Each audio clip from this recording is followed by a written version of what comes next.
This was more envisioned as being a conversation. So what I'm going to do is do a brief overview of UUSCM, because a lot of people don't know. So basically, we're just going to say basically what UUSCM is.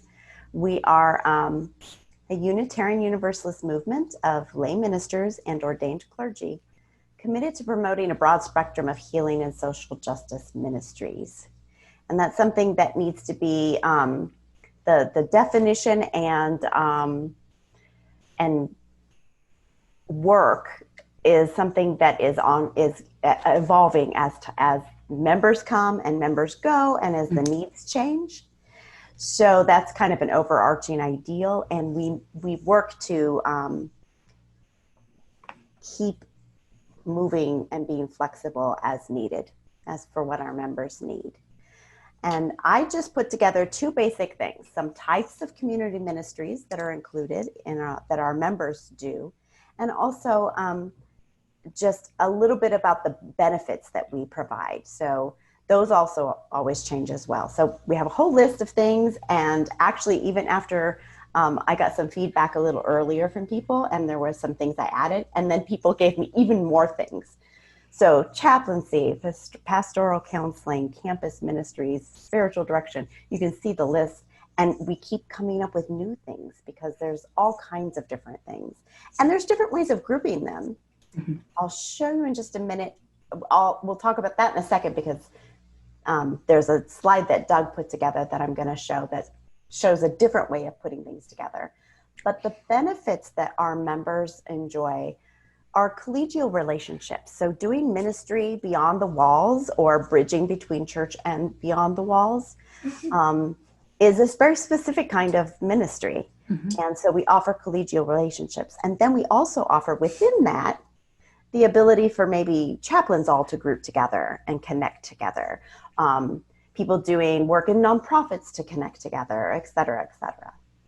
We also offer some resources like different, we actually have some resources, like the book Called to Community is available. You could just download it as a PDF as a member. And we have a Facebook group, so that's another way of people can connect. And we offer Zoom gatherings as a means of supporting each other and networking.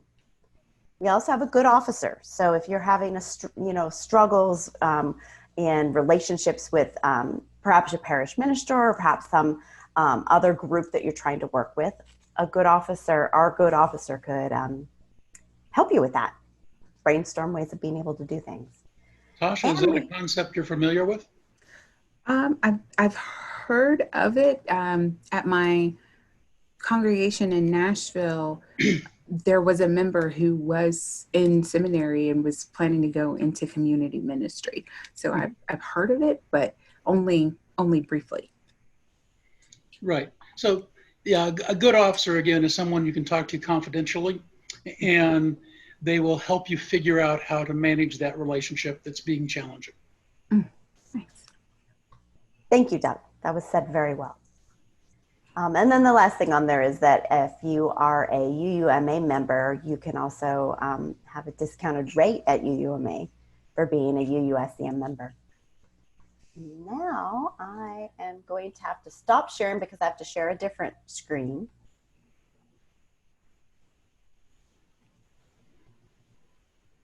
And the UUMA is the Unitarian Universalist Ministers Association?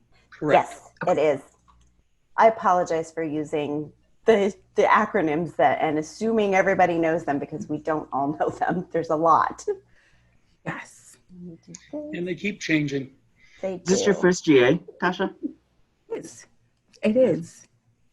Welcome. And thank you. It's been a very interesting experience, but also it's like I've heard wonderful things about GA, and it's still been an amazing experience, even though I couldn't physically be with everyone. So It's been awesome.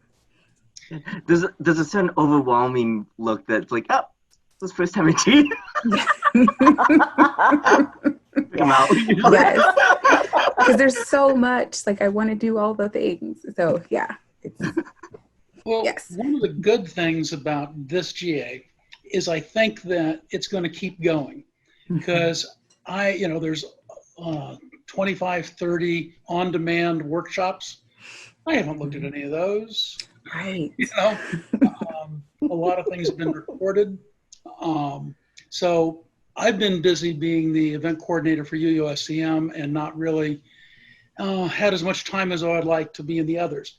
And that's what I found as I was booth coordinator. When I was booth coordinator, if I made it to 2 or 3 workshops, I was doing great. Oh, wow. Because I was in the booth most of the time. So you'll get to experience more things. Yes. There you go. Well, it took me a long time to get that to actually work, but now this is the screen that Doug actually went in and he looked at our membership in 2017. And this is sort of the breakdown of who is doing which different kinds of work. And one of the things that Doug did is he identified services. I thought services. Yes, service. So things like being a death doula would be offering a service. And so there's different ways of kind of grouping the different things that people do for community ministries, because there are so many different ministries and so much diversity that sometimes it's kind of hard to decide how to go about them or how to lump them together. So it's always in flux. Chaplaincy is service. That's true. I mean, that's a direct way of being of service. Spiritual direction is somewhat of service, but it's more of a personal service for individuals or small groups. But and I guess I say subjective analysis, and I want to emphasize that. I was looking at all of the records that we have about our members, mostly from when they applied to become members. So I'm sure that some of the people who said they were aspirants or seminarians are no longer seminarians, that they're actually ministers or chaplains, or they're into their career. So with that said, then again, there were a lot of people who were multifaceted, that they do social justice work, they do some counseling, they do some spiritual direction. They have a very blended ministry.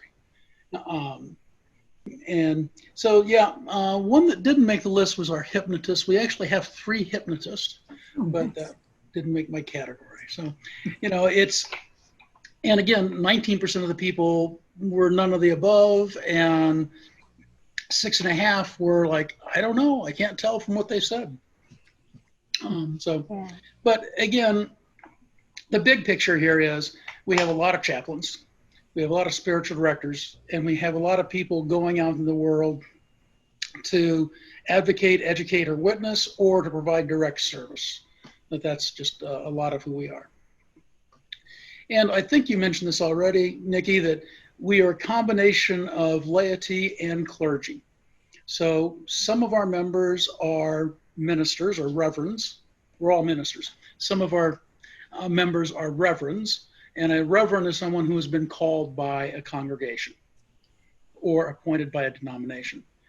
And then we have a lot of people who came to UUism after being a minister in a different faith. So they went through the process to be ordained as a Methodist minister or as a Catholic priest. And they decide they want to change and join Unitarian Universalism because their spirituality has evolved over the years. And a lot of those people end up with us because they can't become a fellowship UU minister without meeting a lot of requirements that they may not want to address at this point in their career. So having said that, where are you in your discernment? I am kind of in an information gathering stage. I have been involved in a congregation in Nashville. Oh, let me make sure I've got the mic. I was involved in a congregation in Nashville and did a lot of facilitating at that congregation. And in my current congregation, I'm in different leadership roles, and we actually just are selecting a new minister. And so it's both of my experiences at both congregations have led me to think a lot about ministry and what that does for people and what that can do for communities. So I'm not certain yet about seminary, but I know that service is important to me. My love. It's a really funny video, apparently. So, pardon me. So yeah, I'm still trying to kind of get my feet under me and figure out where my gifts would be of greatest service. So I'm not sure. And I thought that community ministry would give me kind of more information because I would be a layperson, but it would be a way for me to serve more fully. That's my thought. Well, then you found people who think like you. Because I really respect parish ministers, but I don't want to be one. I want to serve students on campus. I want to be a lay campus minister at the University of Illinois. I want to help increase the multicultural competence of the young adults as they do their discernment as to what they want to do in life. And, you know, that's not a lot like being a parish minister. It's a different calling. So, you know, and I think each of us here today has a different calling from a different direction. But just speaking candidly, the UUA tends to be focused on the Unitarian Universalist Association of Congregations. They are an association of congregations. And many of us community ministers are not really congregationally focused. So we're an organization that helps people connect, and we're a professional organization with a code of conduct. We keep each other accountable in what we're doing. And as Nikki mentioned, we have our good officer to help people resolve conflict.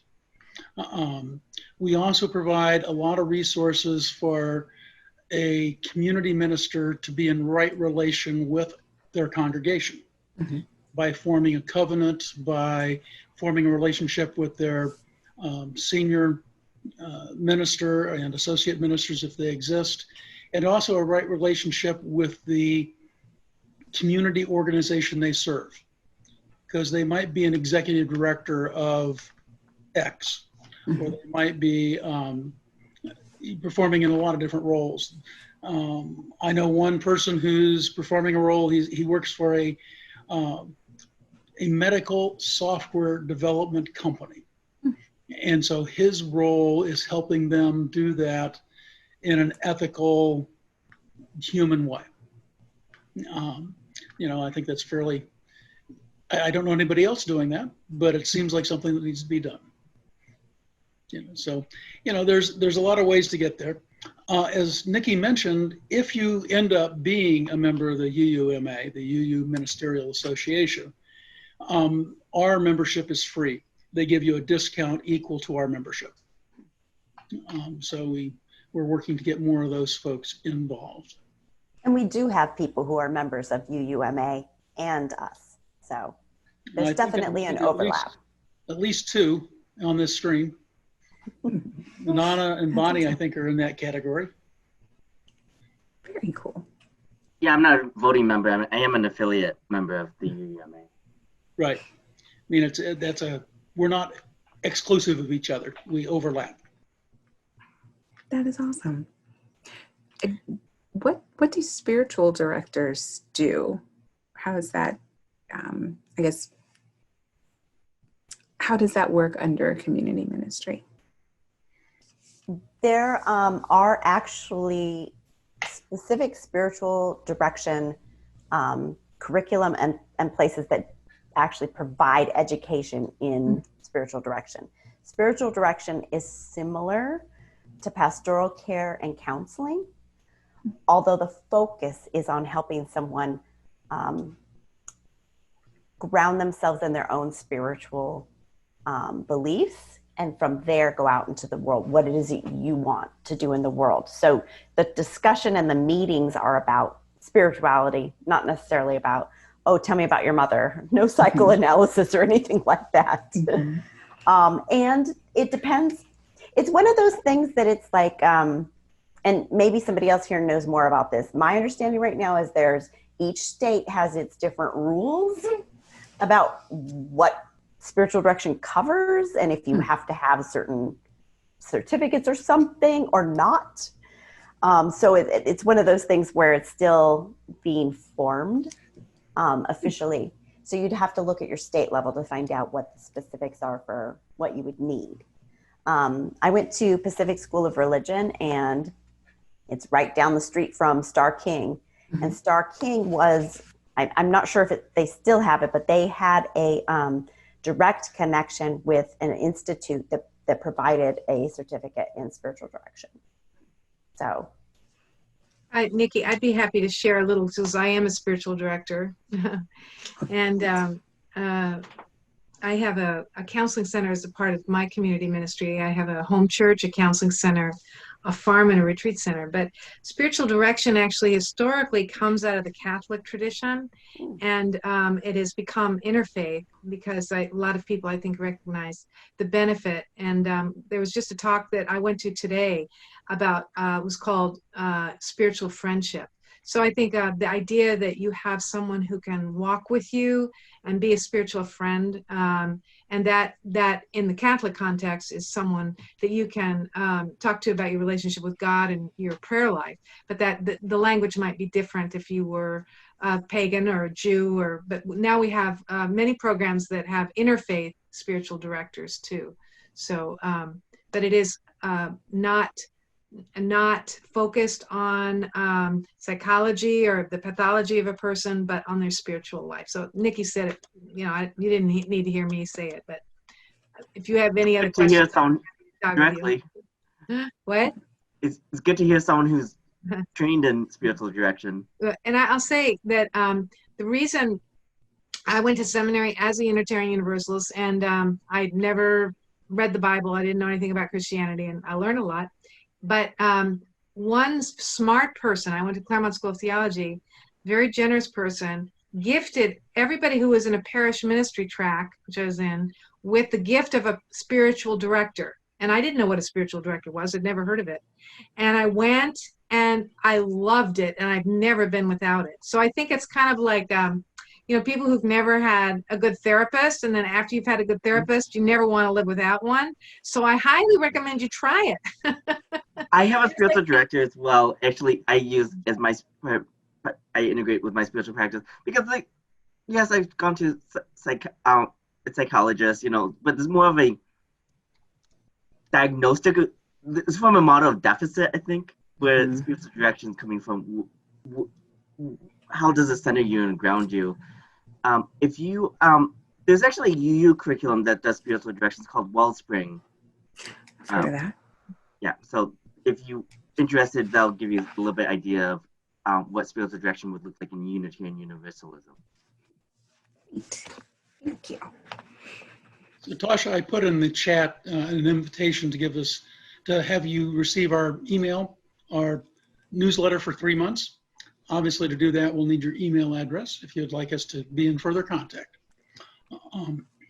That would be awesome, because I've gathered so much from GA. I'm going to be digesting for weeks, I'm sure. And so I would love to have more information. And I know that being a part of communities and serving in some kind of spiritual capacity is what I want in my life. I just don't know what that looks like yet. So yeah, that would be great. So, Nikki, this is your workshop. Well, it's not just my workshop. It's Doug and Bonnie, you both were saying that you wanted to help out with this. And we wanted to just kind of explore what is community ministries. And if there's if there's room for it, I would really like to talk a little bit about, from all the stuff I've been seeing and listening to and thinking about with GA, I would like to think a little bit more about the theological and values grounding that community ministries come out of, and that UUSCM would be potentially using. I mean, we have a code of ethics. What are those grounded in? Is there a theology there? And I think for me, that's a big question with Unitarian Universalists. So we each all have our own specific thing we're looking for, that we're searching for, that we find. But then if everybody's doing their own thing, what holds us together? What is the core? So what is the core theology? It can't be God, because some people don't believe in God. So what is it? And I don't have answers. I'm broaching this as a conversation question. Well, go ahead. Go ahead. I was just going to say that what I know of Christianity and the little sprinkling of Islam that I know is there's very much a concern about being connected to others. There's not, with the exception of maybe the Tao, I'm not aware of many paths that are, or studying the Tao, I'm not aware of many paths that are about separating from people entirely. There's always an idea of connecting, guiding, and serving, and of humility. That's where I'd start. And you can go ahead. I'm sorry, I cut you off.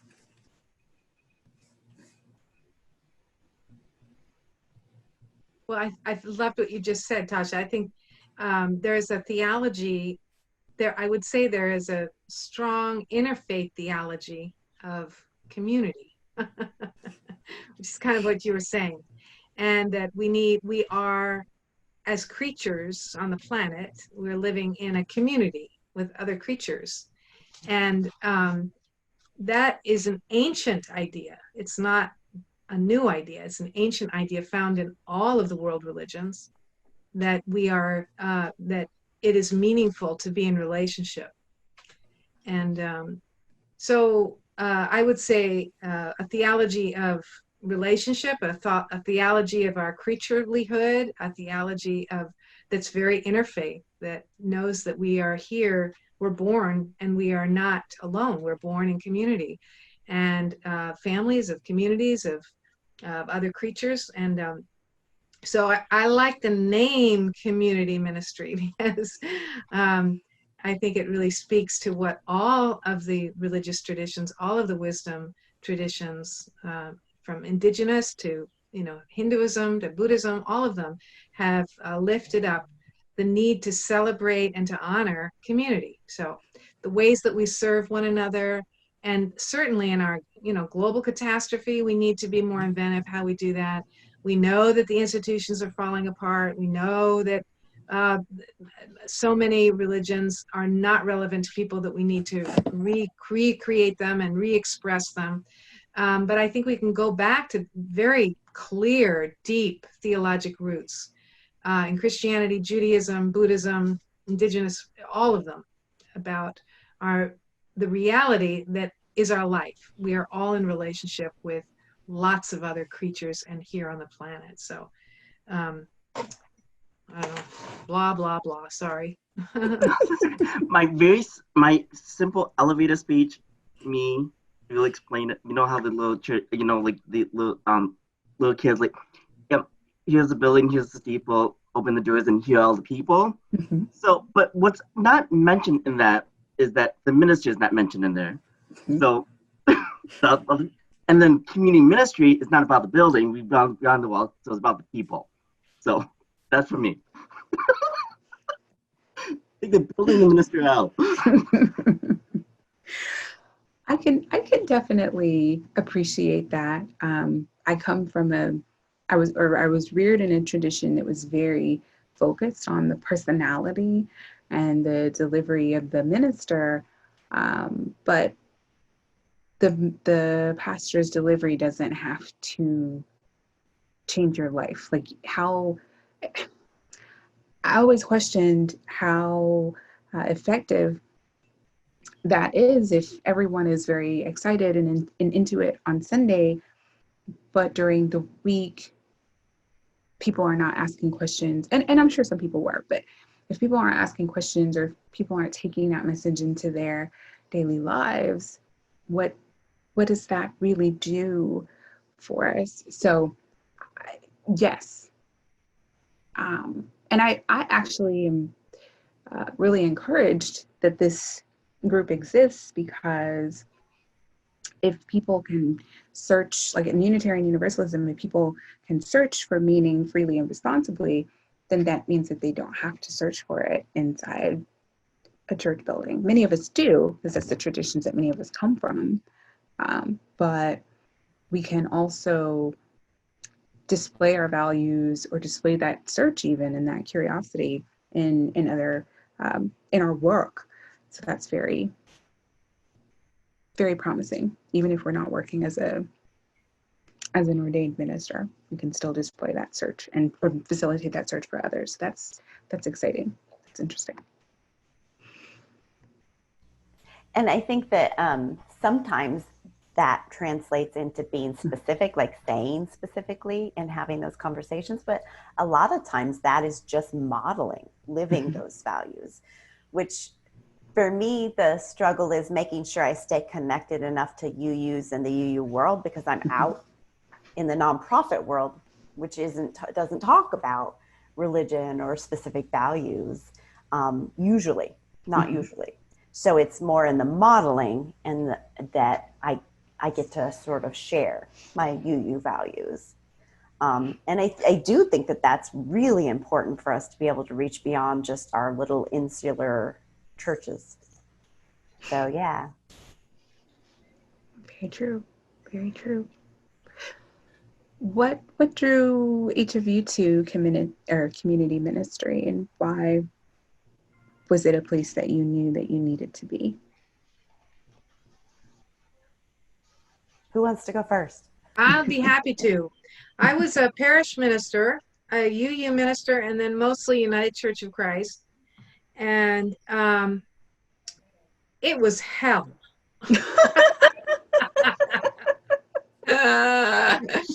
Now, I loved so much of it. You know, I just, so much of it was wonderful and beautiful and deeply meaningful. But the politics and the institutional insanity and the sexism and the, it was just, it was really, really painful. You know, I was the first woman to serve all the churches that I served. And, you know, I could write, I keep thinking I really want to write a sitcom for television, because people just wouldn't believe the stuff that goes on, you know, and it's pretty damn funny. But I just said this, you know, I got really evangelized by working with a teacher who's an environmentalist. And I decided to just dedicate the rest of my life and ministry to the earth. So I just started doing home worship because I couldn't find a church I wanted to go to. And my husband's a counselor, so we decided we'd just have a counseling center. And one thing has led to another, and the UUs were like, well, what are you doing? And I said, well, I've got a little home church dedicated to the earth, and got a counseling center, try to make money, and now we're doing farming, which we weren't doing then. And they said, oh, well, you can come back. We call that entrepreneurial community ministry. I was like, wow, well, thank you.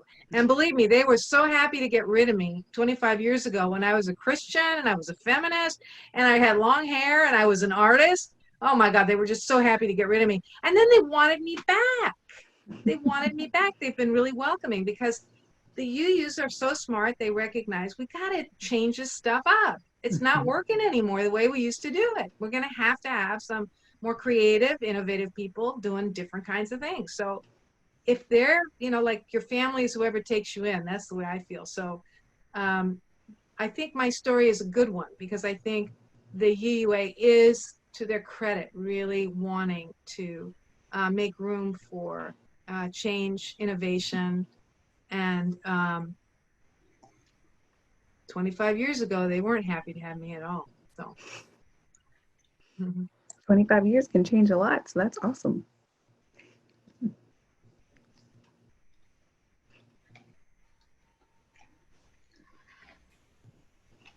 I think most of us are introverts. Long day. Actually, yeah, what? Actually, I got into UUSCM from the previous president, Kat Cox, had reached out to me, and I was on the steering committee for DRUM, the Diverse Revolutionary Unitarian Universalist Multicultural Ministries, and I was doing that for about 4 years. That was another ministry of how Oh, sorry. It's okay. because as you know, many of our congregations are white majority congregations, and sometimes there's how do we meet the spiritual needs of a Black, Indigenous, people of color Unitarian Universalist. And so I was lots of doing that. I saw that as a ministry, and also I was doing lots of social justice, community organizing in my year in Metro Detroit. I was a social justice director at a congregation, and so that's how I got into doing community ministry as a layperson. Even though I attended seminary, I'm not ordained, but it's just we can get into reasons why I decided not to go the ordination route, but there's some personal reasons for that.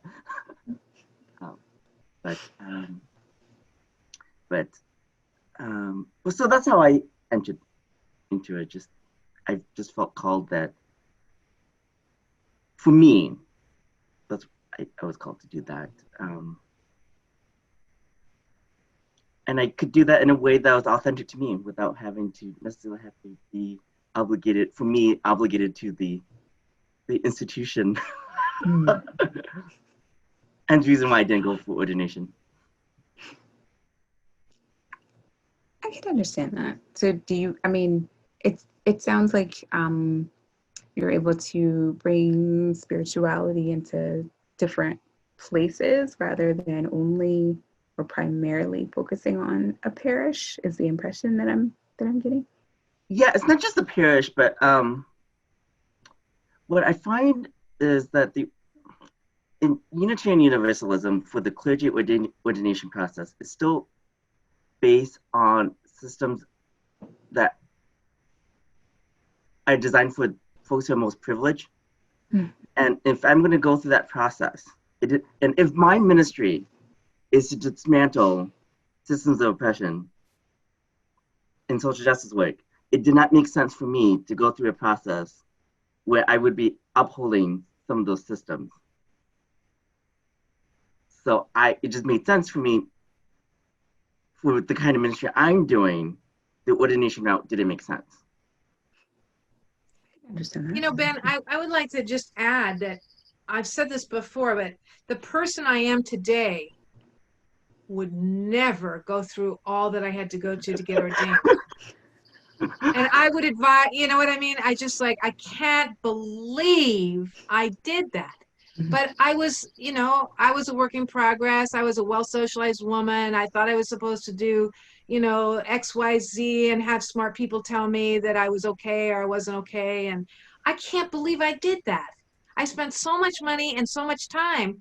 And, again, it's like, we learn from things, but the person I am today would never do that. I would definitely just create my own ministry and just do it and get support. You need support, you need teachers, you need community, but we don't have to do things in this traditional way of going to the White Towers and having, it's just awful.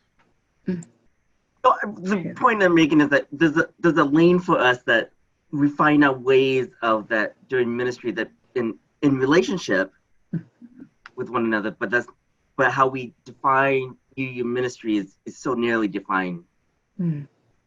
But we're trying to, UUSM tries to challenge that. Actually, that makes a lot of sense to me because, again, the tradition I grew up in, maybe your head pastor went to Bible college because I grew up Christian, but you had a lot of either associate ministers or ministers down further on the totem pole that they just heard the call of God. They were not, they did not attend college. So they were under the supervision and the tutelage of the main pastor.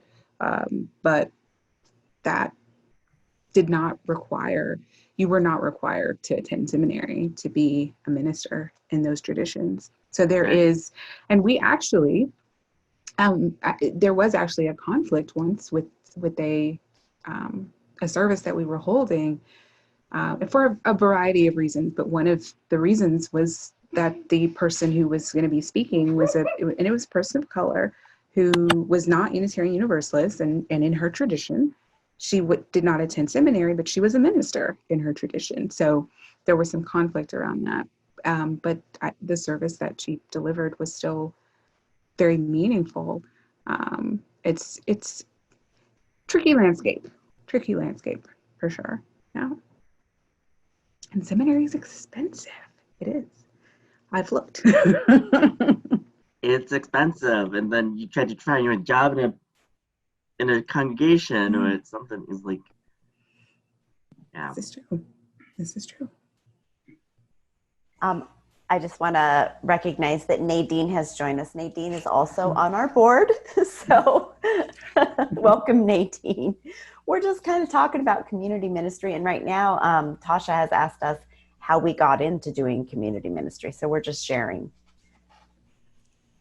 And I'll go ahead and just share that most of my life I've worked in nonprofits. And so I haven't felt drawn to one issue. I've seen the issues as being interrelated. From the very first time that I worked with a nonprofit on a certain issue, it's like it's connected to all these other issues. So for me, I kept getting this call. It was really definitely a leap of faith, because I kept getting this very strong pull to go to seminary after I had a master's of public administration degree. And I was like, you've got to be kidding me. Why do I need more education? And so I took a leap of faith. I actually got a big scholarship to be able to go. And so I went in not thinking I was going to be a parish minister, although I was open-minded. I went in thinking I was probably going to go back to do nonprofit work and bring minister skills and training to the work. Because a lot of what happens in the nonprofit world is a lot of burnout, a lot of just running in place and not ever reflecting. And that leads to burnout. That leads to high turnover, which is very ineffective and inefficient. Mm-hmm. So I was wanting to bring that to the nonprofit world. And that's mostly what I've done. I also am feeling drawn to help the UU world by doing work with UUSCM, because I really feel like this is kind of the interconnections, the idea about getting ordained or not, doing the fellowshipping or not, and all of the whole UU world right now is looking at what are the systems in place that are just recreating systems of oppression, and what do we need to do differently because of that.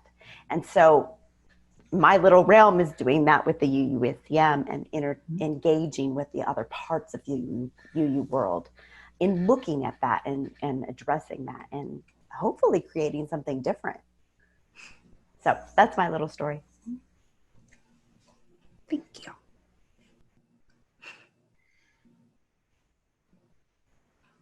I want to say your name. Inanna, and Nadine and Doug are at the bottom of my screen. And ironically, you're all three of the people who have not spoken. Did I say your name correctly? Yeah, that's fine. Right. It's Inanna, so like Inanna. at the top, but Inanna. I get some very interesting pronunciations of it. So I believe it. I am Tasha quite often, so I understand this world. How do you say your name correctly? Me, Tasha. Yes, you. Tasha with a sort of a 2 dots over the A. That feels right. Yes. The umlaut. We'd love to hear from you, Nadine. You want to share anything, but we're talking about, how we became community ministers, but we'd love to hear from you. Oh, direct me if I go astray. I fell out of United Methodism. I went to seminary as a United Methodist, and I kept getting more and more liberal the more educated I became.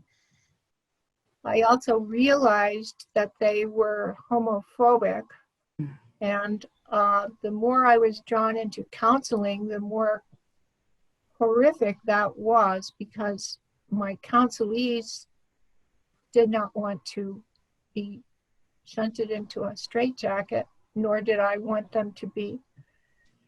And so I kept transitioning, and it was very awkward. I spent 4 years, I think, in the revolving door, meaning the Methodists kicked me out when I couldn't accept Jesus Christ as my Lord and Savior. And then the UUs wouldn't have me in. So I spent 4 years just going around the revolving door. And then I finally got through the Ministerial Fellowship Committee. And it had to do with a personal move to Colorado too, where I needed to be able to hang out my shingle. I wasn't unwilling to have done parish ministry, but because I was moving with a spouse who wanted me to move to a particular place, I had to be able to do something when I got there. So I said, fine, I'll be a pastoral counselor and I'll hang out my shingle. And so that's kind of how I became a UU community minister. And if I had really looked at the credentialization and what it would cost me, I think it was bad stewardship, to be honest with you. You're not the only one that said that on this call.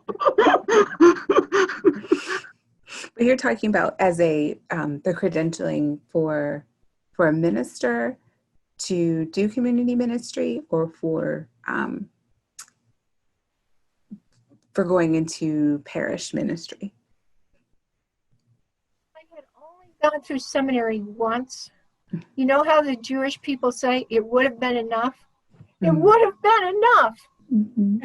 But unfortunately, because the UUs wouldn't accept me with my Methodist seminary education, I had to go through again. So I basically went to seminary twice. Oh, wow. And I don't even really know at this point who paid for it. I'm in denial.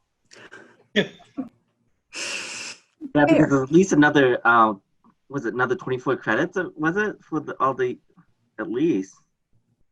3 years is about all I'll tell you, Ben. I didn't quite have to do the whole credits worth of the 3 years of ministry, but I had to do more CPE. Oh, you did? I did. Which is clinical pastoral education. Oh, sorry to be obscure here, but yeah, it's kind of a long story, and I don't really want to dwell on all the really unpleasant details of how I got in that situation. Fair. That's fair. Yeah. I just wanted to clarify that the parish path in the UU world is going to seminary and then doing a whole bunch of other things for the MFC, can somebody help me? Ministerial Fellowship Committee. Right, which is called fellowshipping. So you have to do an internship. You have to do a bunch of different things. And that can take a long time, and there's a lot of money that goes into that as well. So I'm kind of in between. I went to school, I got an MDiv, and then my home congregation ordained me. So I'm ordained and I have an MDiv, but I did not do the fellowship. The fellowshipping is what in the UU world makes you official. And so I'm not quite official in that sense, but I am ordained. The MFC doesn't really like you to be ordained unless you do the fellowshipping. So I'm kind of in between. Yeah, being ordained lets you use the title Reverend. Well, I'll just share. Jeremy Taylor was a friend and colleague and teacher of mine who was very active in the UUSCM. He was a very important community minister for you to know, for anybody to know, because he was internationally famous dream worker. I'm a dream worker. I've done that for many years, and I worked with him. But he was never fellowship because he said, I don't believe in it. You can't ordain somebody and then tell them to go back and get evaluated and go back and do this, that, and the other. It's like enough already. So he was a smart guy. He said, no, I'm not going to do that. So when I came back to the UUA, I've been a minister for 25 years, okay? They said, oh, no, you can't. You have to be fellowshipped again. I said, I went to Jeremy Taylor, my friend. I said, what is this? What is this? Why would I have to do this? And what should I do? And they said, if I did it, I'd have to get a mentor. Will you be my mentor? He said, well, I'll ask them, but they'll say no because I was never fellowshipped. So at any rate, I share this because there are lots of intelligent people. I am not one of them who say, I will not pay for all of that nonsense. I will not jump through all those hoops. And that's why I believe in community ministry. We can't make it too difficult for people. We need to support them. It doesn't make it. It's like everything else in our world that's like insane. It's like, why do we make it so hard for people? Why wouldn't we say, let's help people do service and create community in the world? Like, what a concept. So anyway. I believe Jeremy Taylor was one of the founders of the Chaplaincy Institute in Berkeley, California. Nice. Does it change anything about? And I'm sorry, I another question. Does it change anything about like the level of accountability, or I guess how does that work? Accountability to whom? Well, I guess that's a good question. I guess my understanding of the fellowshipping process, which might be a little narrow, is that it's about getting feedback to kind of make sure that ministers are, I guess, sound or accountable or ably performing and serving the needs of their congregations. So I guess, how does that work if you're in community ministry? I guess who's determining that you are ably serving? I guess it's your community. I'm answering my question as I pose it. Exactly. So I was hoping you would get there. That's why I said accountability to whom, right? Mm-hmm. Mm-hmm. So at UUSCM, we have a code of ethics, and we keep each other in covenant. And if someone violates our covenant, we have removed people. It's pretty rare, but we do it. And that is one of the issues that we face, is the UUA, specifically the UUMA, says that those of us who self-proclaim as community ministers can be anybody doing anything at any time. Mm-hmm. And that's not true. We do have a code of conduct. We do hold people accountable to that. We are a professional organization. And we are very clear not to claim things we're not. Mm-hmm. Okay. I wear a stole when I'm doing official things, but I wear it as a sash, not as a stole. Mm-hmm. So it's, I have not earned the right to hang it around my neck like a stole. But I do have the right to claim my ministry. So you hit upon a very good question. And, I shouldn't really say it, but, just like the American Medical Association has a tremendous threshold to get into the club of doctor, of MD. I think the UUA and the UUMA are fearful that their brand will get diluted by people calling themselves ministers who are not part of their club. I understand that thinking. For sure. So, yeah. And there's So a perhaps- lot of history. There's a lot of history. There's a book called Called to Community. And if you're really interested in knowing more about community ministry in the UU faith, I recommend reading it. I was just about to suggest that book. Yeah. How do you because I was thinking, what is that? I use the word, what's that source of a ministerial authority, and that's from the community. Is that something you self-proclaim for yourself? But who's the community that you're serving as their minister and that's holding you accountable to them?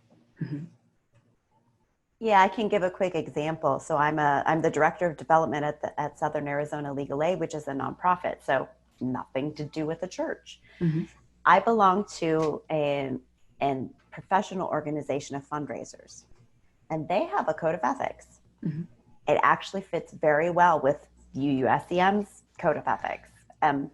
And that is my being held accountable. That's my community that helps me stay accountable and that I'm in relationship with.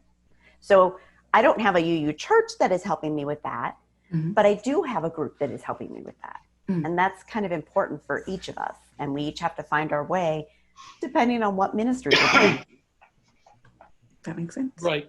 I'm also a member of the National Campus Ministry Association and a member of the Illinois Religious Workers Association, two other peer groups that have codes of conduct and I'm in right relationship with. Nice. I'm jotting down the book names.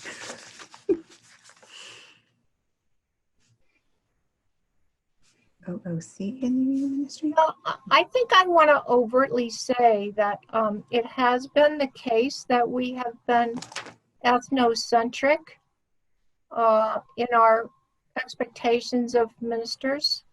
And I don't want to beat around the bush about that. I think we're getting better. But my colleagues of color who went through seminary with me had occasions when they felt that there were sticking points because of the cultural expectations being too narrow. And that was uncomfortable for them. Yeah, it's been going on for a while. My congregation in Urbana-Champaign, Illinois, was the first predominantly white congregation to call a Black UU minister. And I was young. It was in the early 70s or late 60s. And looking back with the eyes I have now, I see it differently than I saw it then. My parents, one of them was on the board. There's one of them was on the search committee that selected him. But he became more radical over his 3 years with us to the point where the tension was unsurmountable. I think what really happened is he took off his veneer that he had put on and became more authentic. And by becoming more authentic, he became more at odds with the white culture that he was in, of the congregation. And again, you know, he was a nice guy. I liked him a lot. I thought he had good things to say, but it was, I mean, he took an African name. He started wearing dashikis instead of robes. You know, he became visibly more open about who he was. I mean, I think he was probably as radical from the first day we met him as the last day he left. Okay, I just think it was a matter of him living into who he was and showing that. So, you know, that was it was an interesting lesson in can you provide the right cultural fit for the clergy you call? Right, because it's a relationship between both the congregation or the community that's being served and the person who's providing it. And Right. He likely experienced a sense of rejection from that relationship not working when he displayed who he was. So that's very challenging. Yep. Very challenging. So at a General Assembly a few years back, Valerie, I forget her last name, was the UUA Director of Marketing. And she was giving a workshop on how to market your congregation. And one of these things she said that was kind of startling was, are you thinking that you want to expand to Hispanics, Spanish-speaking folks? And several people raised their hand and said, yeah, we want to do it. She said, okay. Do you offer any services in Spanish? And the answer was no. She said, well, then don't do it. Don't put your money in the Spanish newspaper.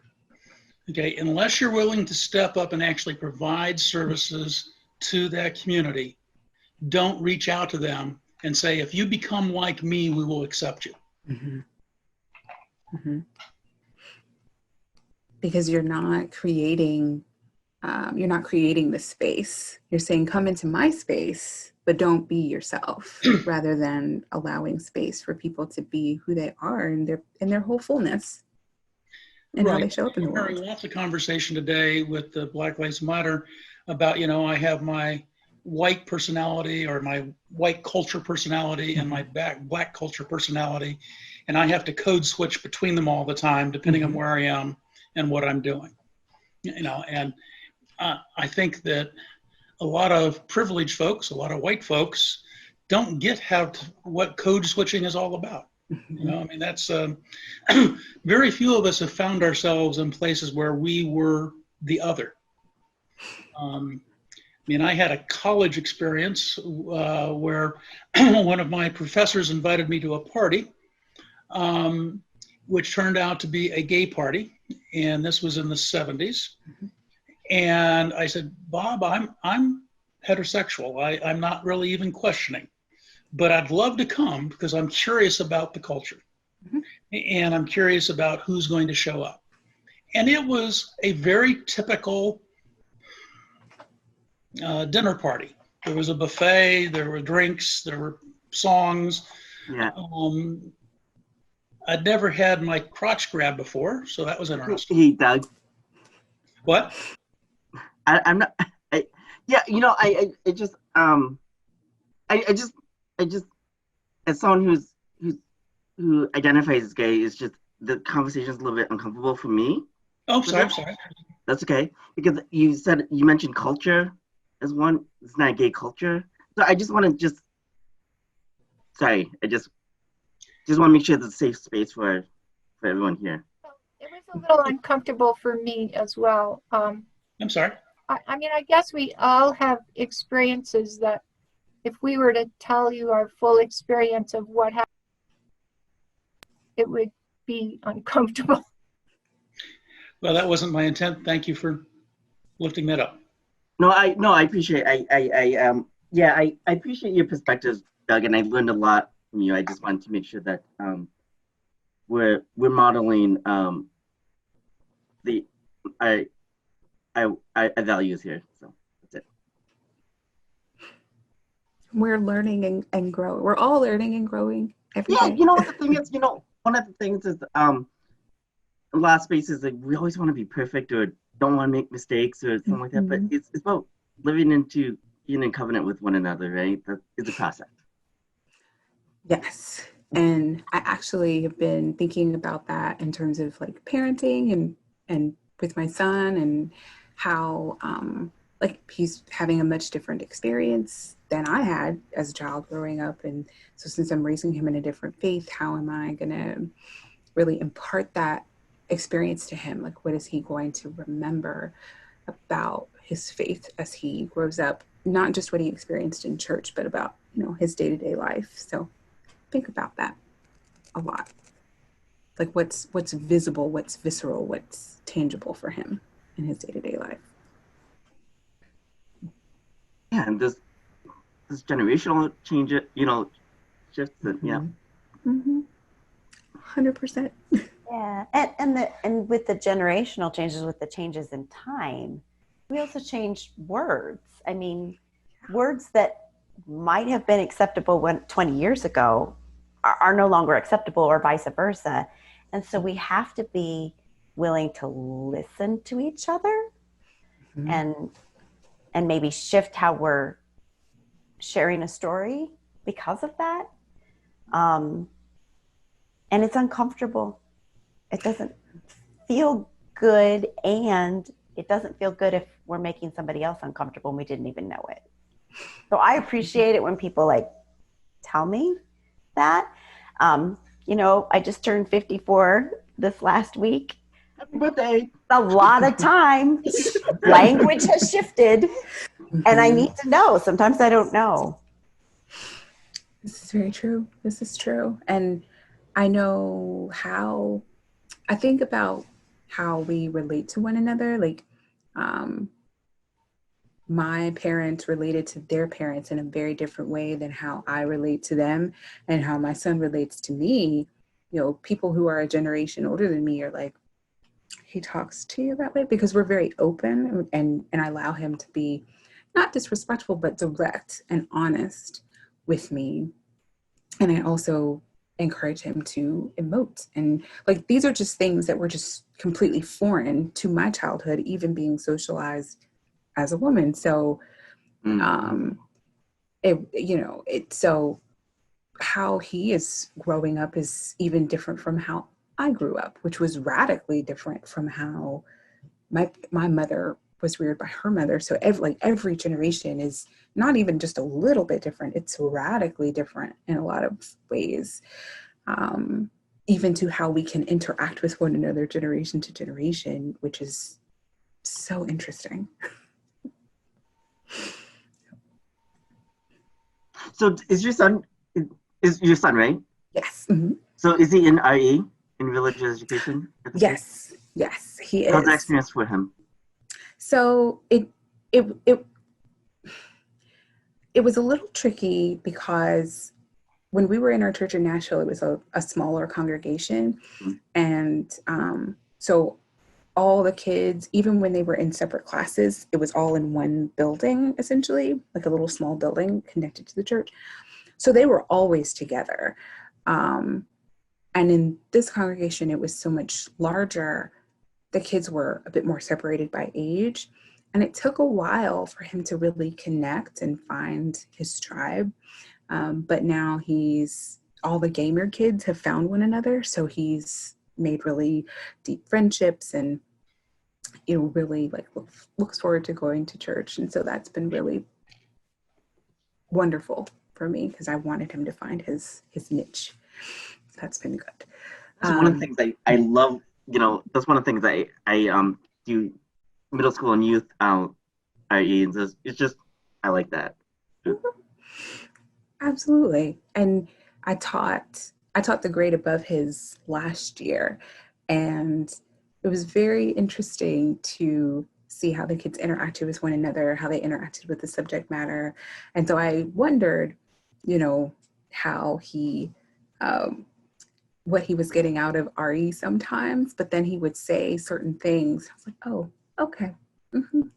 He's getting it. It's getting in there. Yep. There it is. So yeah,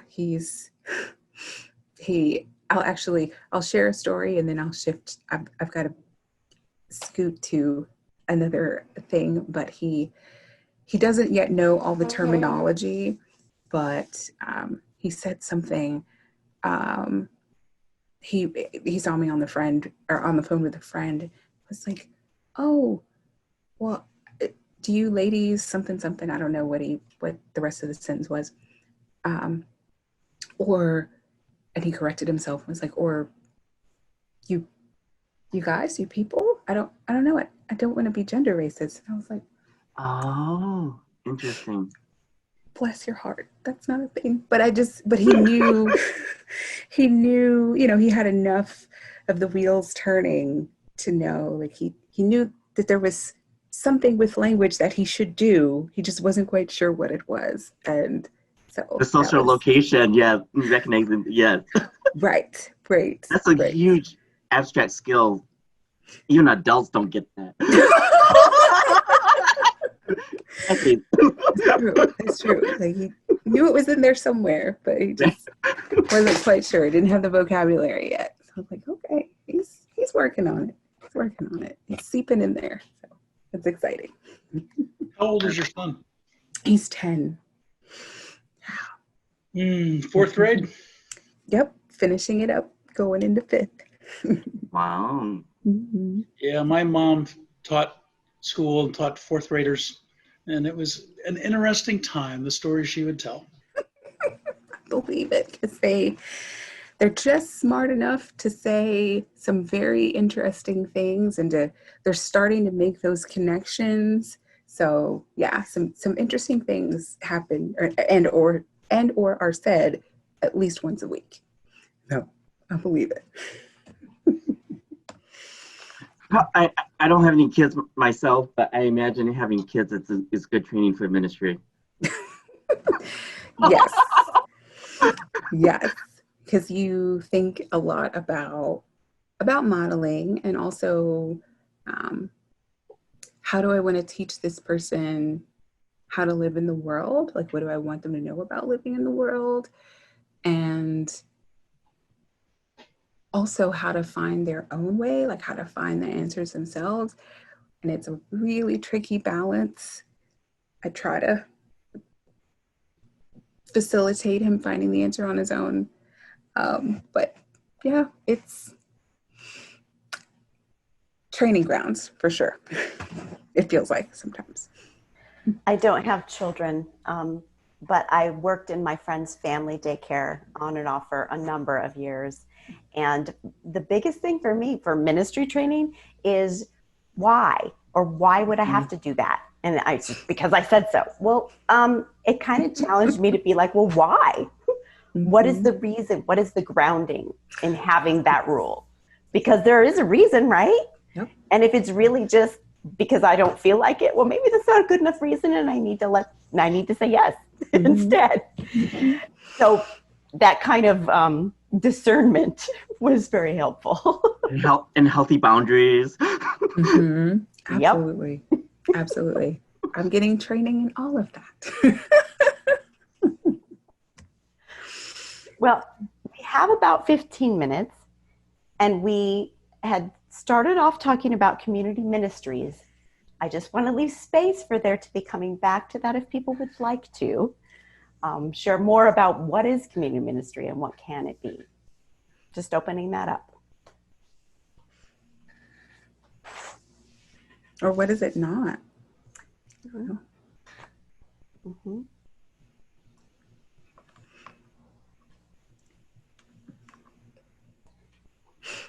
In some ways, I think it has to be the individual doing it, identifying their work as being ministry or not being ministry.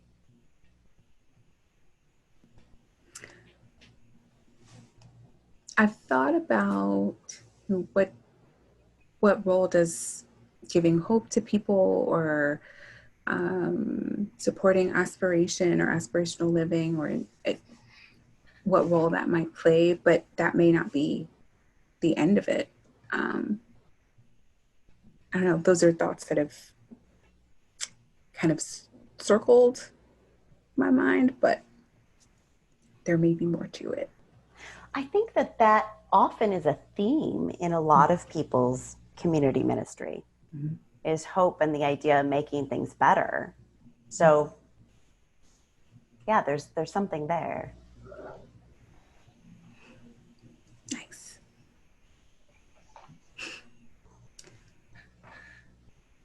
What would, I guess it sounds like the path to community ministry is a lot more individualized or a lot more, maybe a lot more varied. It can be a very broad path is the impression that I'm getting. Like, there are a lot of people that come to it for different reasons and different ways, and that shows up in a lot of different ways is the impression that I'm getting. There are. And the other thing about community ministry is that a lot of the paths, you have to create your own financial reimbursement. You have to create a system, like Nadine talking about hanging out her shingle for chaplaincy. That was a way of bringing in money. Or I'm sorry, I think you said pastoral care, not chaplaincy. But then being a chaplain in a hospital, you can be hired and you get a paycheck. So that's a little more stable for a lot of people who go into chaplaincy versus somebody who is creating something. They just have an idea and they're doing an innovative ministry. They kind of have to figure out how to get that funding. Where is that going to come from? Some of our members, this is a second job they do after they've retired, and they actually have some retirement income. So that's how they fund it. That's a big challenge for community ministry. You go into parish ministry, you're looking to be hired by a congregation, and then you'll get a paycheck. So yeah, that's one of the challenges. That makes sense. You know, I heard, I don't know where I heard this, but maybe I heard it with all of you present. Maybe one of you said it.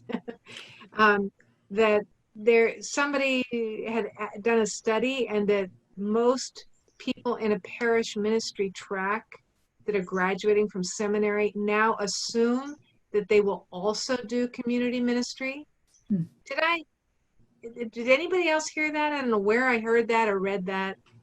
Maybe I just made it up, but I think that if it's just, no, that I'm not getting any yeses, but I think there are more and more people are recognizing that regular jobs in the parish it's like regular jobs everywhere. The economy is just shifting enormously and falling apart in lots of places. So I think it's also a way, I guess what I'm saying is to be creative in how to figure out how to make money, whatever you call it, parish, community ministry, is a difficult thing for everybody. It's going to get more and more difficult.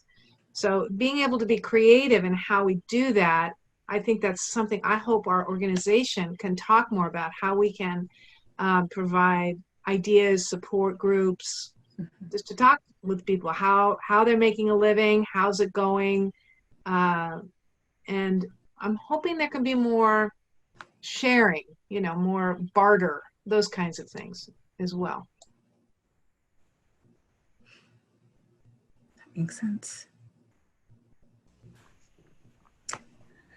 I did get the impression that there were some folks who this was a component of their work, but I'm glad that you mentioned that both the creativity and the people doing this work as their second career after retirement, that both of those make a lot of sense. And there's a lot of need for spiritual counseling and spiritual support. And sometimes people are just not going to go into a traditional church or a traditional looking church building. So there's a lot to think about there.